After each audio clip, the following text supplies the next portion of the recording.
మీ కుటుంబ శాంతి, ఆరోగ్యం, ఆర్థిక అభివృద్ధి కోసం రుద్రాక్ష మహాపూజలో తప్పక పాల్గొనండి. ఇప్పుడే నమోదు చేసుకోండి. నమస్తే రమ్మగారు. నమస్తే జయ. రమ్మగారు, గడప దగ్గర ఏ వస్తువులు పెట్టొచ్చు, ఏ వస్తువులు పెట్టకూడదు? గడప అంటే వీధి గుమ్మం, అంతే. మండిగం, ద్వారబంధం, మన ఇంటికి ముఖం. అది ముఖద్వారం అంటాం కదా మనం. ఇప్పుడు ముఖద్వారం మన మొహం మీద మనం మసి పూసుకుంటాము, పుయ్యం. ఏం చేస్తాము? చక్కగా శుభ్రంగా ఉంచి శరీరం ఎలా ఉన్నా, శరీరం దుమ్ముగా ధూళిగా ఉన్నా కనీసం మొహమైనా కడుక్కుని ఫ్రెష్గా ఉండాలని అనుకుంటాం.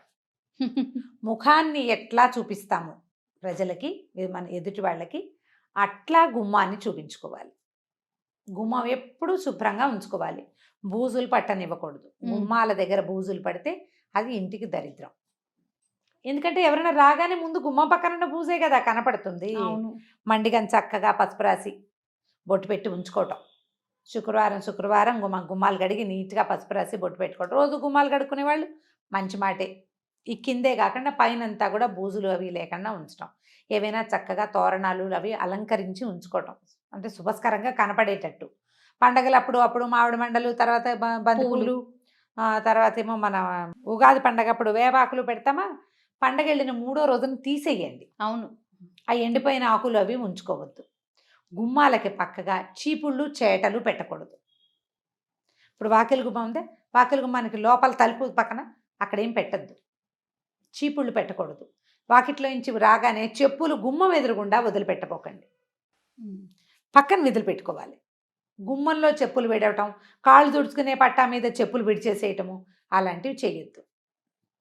అది ఇంటికి దరిద్రం కాదు, ప్రధానమైనది అశుభ్రత. ఒక మంచి ఫీల్ ఉండదు.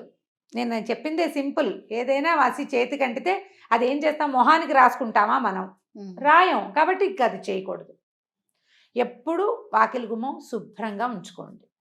దానివల్ల ఇతరులకి మన మీద ఒక గుడ్ ఇంప్రెషన్ ఉంటుంది. మనకి ఇంట్లోకి వచ్చేటువంటి పాజిటివ్ వేవ్స్ బాగా పాజిటివ్గా వస్తాయి. తరచుగా వాకిలి గుమ్మము, తలుపులు శుభ్రంగా తుడిచిపెట్టుకోవాలి. బూజు దుమ్ము లేకుండా చేసుకోవాలి. చెప్పులు, చాటలు, చీపుళ్ళు అలాంటివి పెట్టద్దు. తర్వాత గుమ్మానికి తాళాలు అవి తగిలించద్దు. గుమ్మాలకి ఇప్పుడు ఈ వాకిలి గుమ్మాని కాదు, లోపల గదుల్లో గుమ్మాలకు కూడా తాళాలు తగిలించే అలవాటు ఉంటుంది కదా. గుమ్మాలకి అటు ఇటు మేకులు కొడతాం కదా జయ, మనం తోరణాలు తగిలించుకోవడానికి కదా. మామిడి మండలు కట్టుకోవడానికి ఏం చేస్తాం? ఒక పురుకోస కట్టి దానికి పెట్టుకుంటాం. ఆ మేకు ఉంటుంది, ఆ మేకుకు తాళం తగిలిస్తారు. అది తగిలించద్దు. జ్ఞాపకంగా ఉంచుకోండి ఆ మాట. ఎప్పుడు ఇదే శ్రద్ధగా ఉండాలి. ఇంకా దీనికి ఎక్కువ రకరకాల అలంకారాలు 2-3 తోరణాలు అవి వేస్తారు. ఈ తోరణాలు అవి దుమ్ముగా, బూజుగా, దరిద్రంగా ఉంచుకోవద్దు. వాకిలి ఇప్పుడు మనం దీపావళి పండుగ వస్తుంది, తర్వాత కార్తీక మాసం నెలనాళ్ళు మనం వాకిలిలో దీపం పెట్టుకుంటాం. అవునండి. ఆ దీపం పెట్టిన చోట మసిబారిపోయి మురికిగా కానివ్వబోకండి. దాంట్లో బ్యాక్టీరియా చేరేది ఎట్లాగా ఉంది, నీట్గా ఉండదు చూడగానే. మనకి ఫస్ట్ కనిపించేది మీరు అన్నట్లుగా ముఖం ఎలాగో గుమ్మం కదా. అక్కడి నుంచి గడప గౌరి నోము అని నోములు కూడా ఉన్నాయి. దాని మీద అమ్మవారు గౌరీ స్వరూపం ఈ గడప. అవునవును. అందుకని ఏం చెప్తారు పెద్దవాళ్ళు? గడప మీద నుంచోవద్దు, మండిగ మీద నుంచోకూడదు, మండిగ మీద కూర్చోకూడదు, వాకిలి గుమ్మాల మీద కూర్చోకూడదు. గుమ్మం మీద కూర్చునే సరుకులనేది గౌరీదేవిని ఎత్తి మీద కూర్చున్నట్టుగా చెప్తారనమాట. అదంతా సేఫ్ కాదు. ఈ ఇంటికి ఆధారం గుమ్మం. మన ఇంట్లోకి వచ్చేటువంటి పాజిటివ్ ఎనర్జీకి అదే ముఖద్వారం, అదే దారి. మన ఇంట్లో నుంచి బయటికి వెళ్ళే నెగిటివ్ ఎనర్జీకి కూడా, లేదా పాజిటివ్ ఎనర్జీ కూడా అదే దారి. సో నెగిటివ్ ఎనర్జీ బయటికి వెళ్ళిపోవాలి, పాజిటివ్ ఎనర్జీ లోపలికి రావాలి కదా. ఆ శ్రద్ధ వహించండి. సాయంకాలం పూట ఏదైనా దీపారాధన చేసుకునే అలవాటు ఉన్నవాళ్ళు అగరబత్తులు అవి వెలిగిస్తామా, లేదా ధూపం వేసుకుంటాము, సాంబ్రాణి ధూపం వేస్తాం. ఒక ఆవు పిడక వెలిగించి దాని మీద కొంచెం వేప పొడి అవి వేస్తే మంచి ధూపం వస్తుంది. గుమ్మంలో చూపించడం అలవాటు చేసుకోండి. ఈ రోజులు ప్రస్తుతం మనం ఉన్న పరిస్థితుల్లో ఇలా పిడక పొగలు అవన్నీ కూడా మనకు ఆరోగ్యానికి మంచి బట. బ్యాక్టీరియాని, తర్వాత వైరస్ని అవి తొలగిస్తాయని చెప్తారు. ధూపం వేసినప్పుడు తప్పకుండా గుమ్మాలకి చూపించాలని చెప్తారు. అలవాటు ఉంటే చేసుకోండి. లేకపోతే ఏ పండగలప్పుడో ధూపం వేస్తాం, ఇల్లంతా ధూపాలు వేసే వాళ్ళు ఉన్నారు కదా, అప్పుడు కొంచెం వాకిట్లో తప్పకుండా ఈ గుమ్మానికి ధూపం చూపించాలి. దీపారాధన అవి గుమ్మం మీద పెట్టకూడదు. తర్వాత అగరత్తి పుల్లలు వెలిగించి గుమ్మం కొసల్లో దోపి పెట్టబోకండి. అట్లా చేయకూడదు. మన ముఖానికి ఏమేమి చక్కగా చేసుకుంటామో అలా గుమ్మాన్ని అలంకరించి ఉంచుకోండి. ఆ గుమ్మమే మన ఎనర్జీకి మూలము అని. గుమ్మం తొక్కకూడదని, తొక్కకూడదు. గుమ్మం యువతల నుంచి డబ్బులు దాటేటప్పుడు అలాంటివి ఇవ్వకూడదని. దాటేటప్పుడు గుమ్మం దాటి లోపలికి వెళ్ళాలి. ఆ. గుమ్మం మీద కాలేసి వెళ్ళకూడదు. ఆ, పిల్లలకి నేర్పించాలి. గుమ్మాలు దాటినప్పుడు ఒక వేడుక కూడా చేస్తాం. గడపలు దాటితే గారెలు పోస్తారు పిల్లలకి అవునవునవును. కదా. బోర్ల పడితే బొబ్బట్లు, గడపలు గడపలు దాటితే దాటితే గారెలు. గారెలు. కాబట్టి దాటాలి. దాటడం మనం దేవాలయంలో కూడా గుమ్మం దాటి వెళ్తాం.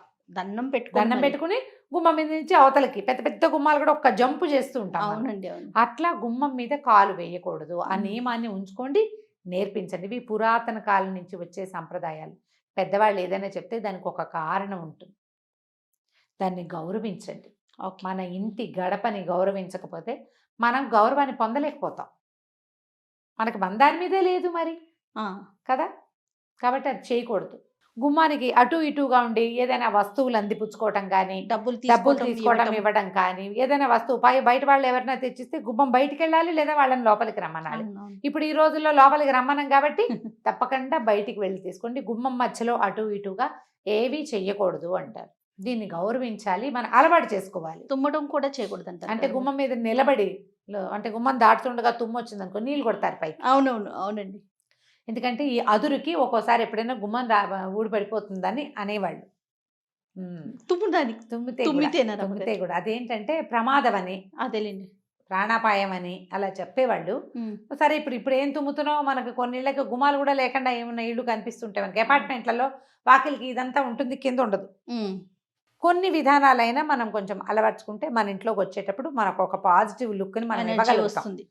రైట్. చెప్పులు గిప్పులు పక్కన విడిచిపెట్టడం అవి ప్రాక్టీస్ చేసుకోండి. గుమ్మానికి అటు ఇటుగా ఉండి ఏదైనా వస్తువులు అందిపుచ్చుకోవటం కానీ, డబ్బులు తీసుకోవడం ఇవ్వటం. ఇవ్వడం కానీ, ఏదైనా వస్తువు బయట వాళ్ళు ఎవరైనా తెచ్చిస్తే గుమ్మం బయటికి వెళ్ళాలి, లేదా వాళ్ళని లోపలికి రమ్మనాలి. అవునవును. ఇప్పుడు ఈ రోజుల్లో లోపలికి రమ్మనం కాబట్టి తప్పకుండా బయటికి వెళ్ళి తీసుకోండి. గుమ్మం మధ్యలో అటు ఇటుగా ఏవి చెయ్యకూడదు అంటారు. దీన్ని గౌరవించాలి, మనం అలవాటు చేసుకోవాలి. తుమ్మడం కూడా చేయకూడదు అంటారు అంటే కదా. గుమ్మం మీద నిలబడి అంటే గుమ్మం దాటుతుండగా తుమ్ము వచ్చింది అనుకో, నీళ్ళు కొడతారు పైకి. అవునవును, అవునండి.